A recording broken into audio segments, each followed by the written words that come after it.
So the final Hail Marys of the Harris campaign are finally coming out here. It's Trump is a certain dictator, which I'm pretty sure I can't say on this channel or the video will get taken down.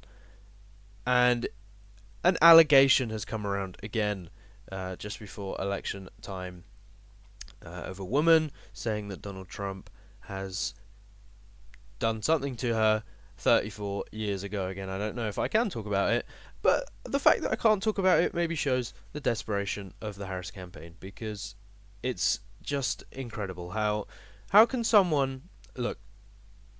We need to hear more of the story, of course. Maybe it is a valid claim, but it's awfully ironic that this claim comes around 11 days before the election when it happened 34 years ago. So, and then of course the Trump is the Austrian painter. That's been going on for a long time, and you know we're kind of used to that one now. But anyway, another thing that came out is that Arizona, Maricopa County, will take up to 13 days to count its results. Now, is this the start of maybe something fishy going on? Because in 2020, we can see Maricopa County is over half of Arizona's electorate. Now, look, it's one state, and maybe that is actually ensuring voter integrity, but why does it have to take that long? Argentina had 99.9% of its votes counted in 6 hours. So how can Arizona need 13 days? It's unbelievable. But again, you look at Maricopa County, this essentially decided the state. When you look at Trump lost by 11,000 votes, and Maricopa County was won by Joe Biden by 45,000 votes. It's alarming, to say the least. Now, Harris has been floundering, as we just mentioned, but also she's up in Polymarket, unbelievably, because she had a town hall yesterday, and it was atrocious. The media officially turned on her.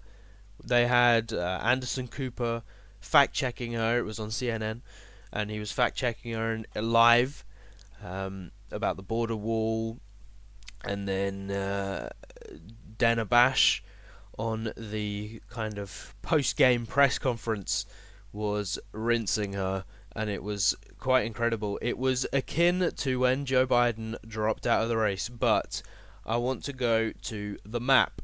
So if Arizona's going to take 10 to 13 days, keep in mind this is the biggest district in the state by far. If it's going to take 10 to 13 days, we're not going to get a result there. Okay. Hopefully, for Donald Trump's sake, Republicans will already be over the line at that point at 295. But then you say, okay, maybe you don't win Michigan. Then it's at 280. And then you say, Wisconsin get the votes counted fairly quickly. It would be a Pennsylvania taking a long time. It would be a Georgia taking a long time. We may not get a result on election night, which would be a shame. It would be a shame, but we can go to the polling and have a look at what else has come out recently.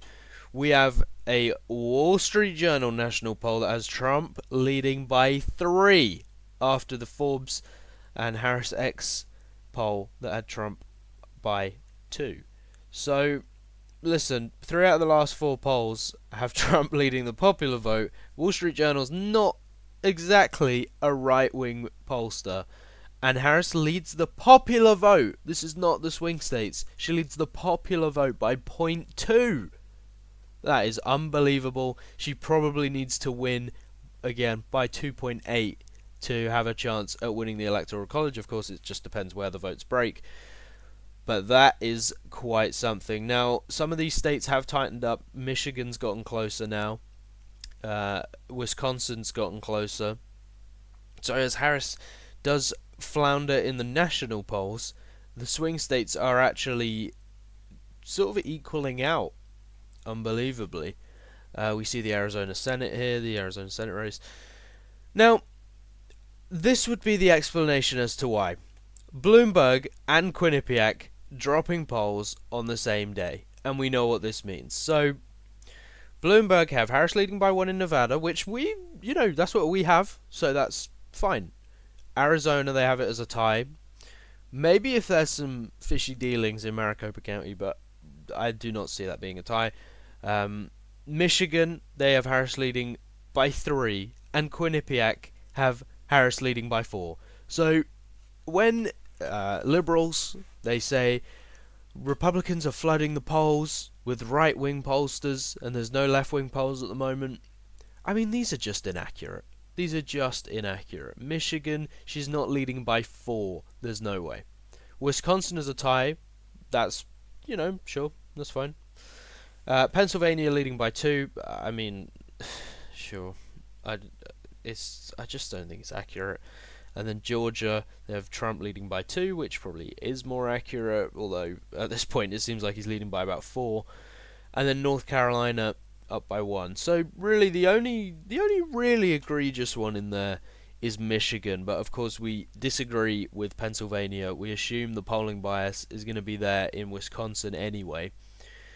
Georgia, 2 points is fine, and North Carolina at 1, yeah, maybe 1.5, but that's still not that bad. It's not the worst Bloomberg drop. We've had significantly worse Bloomberg drops, as we know. But then we look at today's polls, and it's Marist. It's Marist. They were going to flood the polls with liberal polls, and Marist has gone against the grain. They've gone in North Carolina, Trump leading by 2, Arizona, Trump leading by 1, and Georgia as a tie. Don't know where they've got that from, but Trump leads by 2.2 in Georgia, and now the numbers are starting to make a little bit more sense. Even though we have these radical pollsters like Quinnipiac and Bloomberg in the aggregate, now it's making a bit more sense. Pennsylvania at 0.5 is, that's fine. Wisconsin is Trump's worst state alongside Michigan. That makes sense. Nevada, he only leads because of the +6 that he had.